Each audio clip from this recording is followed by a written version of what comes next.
Hello student, welcome to my channel science by Sumati. आज हम एक बहुत ही इंपॉर्टेंट टर्म्स पढ़ने वाले हैं जिनका नाम है जीनोटाइप एंड फिनोटाइप। एक्चुअली ये बेस है हेरिडिटी चैप्टर का। जो भी स्टूडेंट अगर इसको क्लियर कर लेंगे तो उनको ये आगे हेरिडिटी वाला पोर्शन बहुत ही इजी होने वाला है, जो आपको बहुत इजी एक्चुअली चैप्टर लगेगा।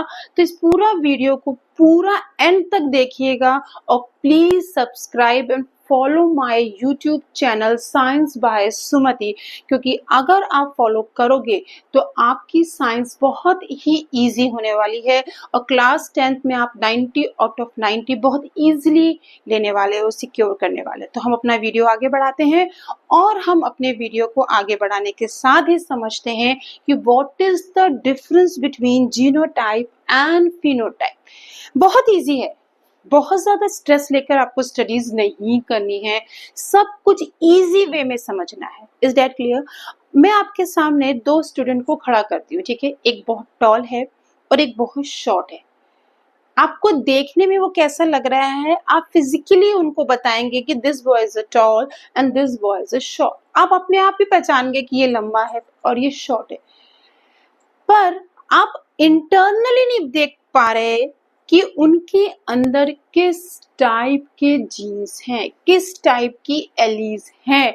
मेरी बात आपको समझ में आई? फिनोटाइप का मतलब होता है फिजिकल अपीयरेंस और जीनोटाइप का मतलब होता है पैटर्न ऑफ जीन्स। आपने मेंडल्स के लॉ पढ़े हैं। मैंने कहा कैपिटल टी तो आप झट बोलोगे कि ये प्लांट टॉल है। अगर मैंने बोला कैपिटल टी स्मॉल टी तो आप फिर बोलोगे ये भी प्लांट टॉल है। पर अगर मैं बोलूं स्मॉल टी तो आप फिर भी बोल दोगे कि मैम ये तो प्लांट शॉर्ट है। तो इसमें आपने डिफरेंस क्या समझा? आपने देखा कि कैपिटल टी वाला भी टॉल है, कैपिटल टी स्मॉल टी वाला भी टॉल है। दोनों आपको प्लांट फिजिकली दिख रहे हैं कि वो टॉल है, पर इंटरनली उनके जो जीनोटाइप्स हैं वो डिफरेंट है। क्योंकि जो टॉल है कैपिटल टी वो भी टॉल है और जो कैपिटल टी स्मॉल टी है वो भी टॉल है। यानी कि फिजिकली फिनोटाइप तो वो दोनों टॉल दिख रहे हैं, पर इंटरनली जो में जीन्स का पैटर्न है उसमें हम देख रहे हैं कि एक टॉल में जीन्स का पैटर्न कैपिटल टी है और एक में जीन्स का pattern capital T small T है। यानी कि ये फिजिकली आपको ये प्लांट पी का प्लांट पिंक है, येलो है, व्हाइट है, ये बीज दिख रही हैं, ये आपको ये सब फिजिकली आप देख रहे हो। अब इंटरनली नहीं देख पा रहे कि क्रोमोसोम कैसे हैं। ये सारे क्या है? आपके क्रोमोसोम है। एक ब्लू है और एक पिंक है। मैं बोलूं ये दोनों आ जाएं तो फिजिकल अपीयरेंस अलग हो जाएगी। दोनों ब्लू होंगे तो फिजिकल अपीयरेंस अलग होगी। मेरी बात है? तो जीनोटाइप होता है पैटर्न ऑफ जीन्स। ये आपको सारे पैटर्न्स दिख रहे हैं, जीन्स के क्रोमोसोम के पैटर्न्स हैं। प्रोटीन चेंज हो रहा है पर यहाँ पैटर्न तो चेंज हो रहा है। और जो एलीज चेंज हो रही है, एलीज यानी कि आपने देखा कि there are two type of alleles, capital T small T. ये क्या है? ट्रेड्स हैं, एलीज हैं। यानी कि क्रोमोसोम में 2 थ्रेड्स होते हैं और दोनों वो जो थ्रेड्स आपस में क्रॉस हो रहे हैं वो क्या बताना चाह रहे हैं आपको। Is that clear? तो हमने कहा ये जीनोटाइप है और ये फिनोटाइप है। ये हम इनको नहीं देख पाते हैं, ये इंटरनली होते। जैसे क्या है, आपकी साइंस की 3 ब्रांच है, फिजिक्स है, केमिस्ट्री है और बायो है। Is that clear? बायो को हम लाइफ बोलते हैं।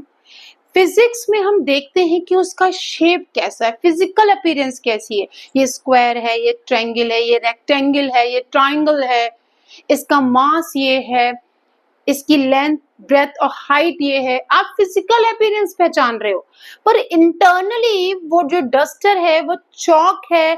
चॉक किस केमिकल से मिलके बनी है? ये आपका जीनोटाइप। ये आपको इस तरह से समझना है।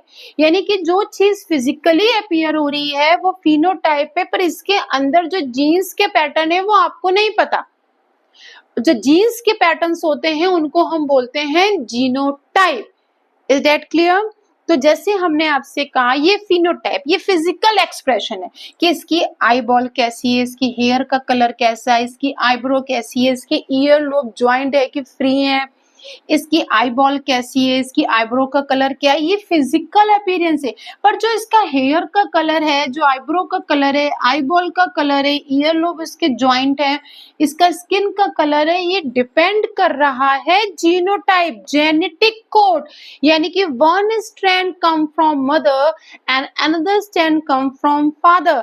यानी कि 50% genetic material come from mother and 50% genetic material come from father. That's why we call this is a genotype and this is a phenotype. Physical expression, physical appearance को हम फिनोटाइप कह रहे हैं और जो जेनेटिक कोड है उसको क्या हम बोल रहे हैं, जीनोटाइप। तो आप डेफिनेशन क्या लिखते हो, genetic makeup of an organism. आपने डीएनए रेप्लिकेशन पढ़ा है तो जीनोटाइप आपको बहुत इजीली समझ में आ रहा है। और ये ऑब्जर्वेबल कैरेक्टरिस्टिक और ट्रेट ऑफ एन आप जो ऑब्जर्व कर रहे हो, जो अपनी आईज से किसी की पर्सनालिटी को देख रहे हो, उसकी जो भी पर्सनालिटी है वो आप आईज से देख रहे हो कि वो टॉल है, उसके हेयर ब्लैक है, आई बॉल ब्राउन है, स्किन का कलर व्हाइट है, ब्राउन है, ग्रे है। Is that clear? Nature internal not visible. मैंने आपके इसकी पहले वाली स्लाइड में आपको यही बताया कि जीनोटाइप आपको विजिबल नहीं है, पर ये एक्सटर्नल होते हैं क्योंकि ये फिजिकल कैरेक्टर होते हैं, एक्सप्रेशन होते हैं, विजिबल होते हैं और मेजरेबल होते हैं। आप इनको मेजर कर सकते हो, हाइट मेजर कर सकते हो आप। फिर नेक्स्ट है कंपोनेंट, इसमें एलीज होती है, जैसे मैंने बोला कैपिटल ए तो हम इसको अगर टॉल मानते हैं तो ये भी टॉल होगा, कैपिटल ए स्मॉल ए ये भी टॉल होगा, जो आपको मैं समझा चुकी हूँ। अगर दोनों स्मॉल एलीज हैं तो वो शॉर्ट होगा। Is that clear? Traits, blue eyes, tall, blood type, ये सब क्या है, आपके फिनोटाइप है। आप ब्लड को चेक कर सकते हो पर उसके अंदर कैसी एलीज है ये आप बता नहीं सकते। आप बता तो सकते हो ब्लड टेस्ट करके इसका ब्लड ओ है, इसका ए है, इसका ए बी है, पर अंदर कैसी एलीज है, कौन सी डोमिनेंट एलीज है और कौन सी रिसेसिव है आपकी एलीज, ये आप नहीं बता सकते। इन्फ्लुएंस्ड बाय एनवायरनमेंट, नो, इसका जीनोटाइप का एनवायरनमेंट से कोई फर्क नहीं होता क्योंकि ये आपका थ्रू रिप्रोडक्शन ट्रांसफर होता है। इसका फर्क पड़ सकता है एनवायरनमेंट का। इसका फर्क इसलिए पड़ सकता है, मैं आपको एग्जांपल देती हूँ। At the time, ancient time, आपको क्या लगता है कि जो जिराफ रहे होंगे उनकी क्या जो नेक है वो हमेशा से ऐसी थी? नहीं, एनवायरनमेंट चेंज हुआ, उनको एनवायरनमेंट चेंज मिला तो वो फिजिकली अलग दिखने लगे। क्योंकि ओवर ग्रेजिंग से क्या होने लगा, जितने भी घास फूस फ्रूट्स थे वो नीचे के सारे खत्म होते चले गए धीरे धीरे धीरे धीरे धीरे। अब जो हर्बीवोर थे, जो जिराफ था, टॉल तो था, वो पेड़ों से ही ऊपर लेके खाता था फल फ्रूट्स लीव्स, तो धीरे धीरे वो चीज खत्म होने लगी तो उन्होंने जंप करना स्टार्ट कर दिया। जब उन्होंने जंप करना स्टार्ट किया तो उन्होंने अपनी नेक का यूज ज्यादा किया। नेक का यूज ज्यादा करने से जो और ऊपर ऊपर प्लांट के अंदर जो फ्रूट्स थे, लीव्स थी, उन्होंने वो खाना शुरू किया। Over a period of time जो आपकी नेक्स्ट जनरेशन आई वो टॉल आई, पर आपको ये नहीं पता उनके जीन्स में चेंजेस आए। इसको हम बोलते हैं evolution, the changes over a period of time. तो यानी कि इन्वायरमेंट का फर्क फिनोटाइप को पड़ा पर जीनोटाइप को इन्वायरमेंट का फर्क नहीं पड़ेगा। पास डायरेक्टली फ्रॉम पेरेंट्स, जो जितने भी ये ट्रेट्स हैं, एलीज हैं, ये पेरेंट्स से ऑफस्प्रिंग में ट्रांसफर होती है। इन्फ्लुएंस्ड बाय बोथ है, ये जीन्स भी है, एनवायरमेंट। जीन्स इसलिए है क्योंकि कैपिटल टी जीन्स ही है। Is that clear? और एनवायरनमेंट का भी बहुत असर पड़ता है, जहां पर लोग रह रहे हैं वहां के एनवायरनमेंट से उनके फिजिकल अपीयरेंस भी चेंज हो जाता है। अगर आप बहुत ठंड वाली जगह में तो आपका कलर फेयर हो जाएगा। अगर आप समुद्री वाली जगह पे रह रहे हैं जहाँ बहुत समुद्र है तो इतनी ह्यूमिडिटी होती है कि आपकी जो स्किन का कलर है वो धीरे धीरे टैन होता जाएगा और परमानेंट टैन होकर आपका कलर डार्क हो जाएगा। तो आप साउथ की तरफ हम जाते हैं तो हम देखते हैं जो स्किन का जो टोन है वो थोड़ा सा डार्क होता है as comparison to north. Is that clear? फिर हम देखते हैं डिटेक्टेबिलिटी, रिक्वायर जेनेटिक टेस्टिंग। ये हमको टेस्टिंग से ही पता चलता है। हम इसको जर्नली डायरेक्टली ही ऑब्जर्व कर लेते हैं कि this person is tall and this person is a short, इस पर्सन के हेयर ब्लैक है, इस पर्सन के हेयर कैसे हैं, ब्राउन है। ठीक है। स्टेबिलिटी फिक्स्ड एट बर्थ, यानी कि जो ब्राउन कलर है, जो हेयर का कलर है, ईयर लोब्स हैं, आई बॉल है, बर्थ के समय ही फिक्स हो जाते हैं, वो चेंज नहीं होंगे। पर ये आपके चेंज हो जाएंगे एनवायरमेंट या over a period of time. आपकी जनरेशन टू कई जनरेशन उस एनवायरमेंट में रहेगी, जो नेक्स्ट जनरेशन होगी वो वही कैरेक्टर लेकर आएगी जो आपके उस टाइम पीरियड में, जो आपके बॉडी में चेंज आए। यानी कि इनमें तो कोई चेंज नहीं होगा, क्योंकि at the time of reproduction जो जीन ट्रांसफर हुए वो हो गए, पर ये एनवायरमेंट से चेंज हो सकते हैं। जैसे कैपिटल टी टॉल प्लांट है, ये टॉल प्लांट है, ये भी टॉल प्लांट, इसी को हम बोल रहे हैं टॉल प्लांट है। पर यहाँ पे जो जेनेटिक कोड्स है वो कैसा है, कैपिटल टी और स्मॉल टी। जैसे हमने कहा इसका जीनोटाइप जो भी रहा हो, इसको एनवायरमेंट मिला तो ये ब्लैक हो गया। हो सकता है समुद्र के बाद अगर ये पहाड़ मिलते तो इसका कलर ब्लैक नहीं होता, ये मतलब गोरा ही रह जाता। तो एनवायरमेंट का फिनोटाइप पे बहुत ही असर पड़ता है। Is that clear? और अच्छा एग्जांपल देना है तो मेंडल का मोनो हाइब्रिड आप क्रॉस देखो तो आपको जीनोटाइप और फिनोटाइप बिल्कुल क्लियर हो जाता है। उन्होंने कैपिटल टी स्मॉल टी में क्रॉस कराया तो इनको होमोजाइगस टॉल, हेटेरोजाइगस टॉल, ये आपको ये क्या थे, हेटेरोजाइगस, हेटेरो माने अदर्स, दो तरह के एलीज थे पर दोनों कैपिटल टी दोनों में डोमिनेंट था।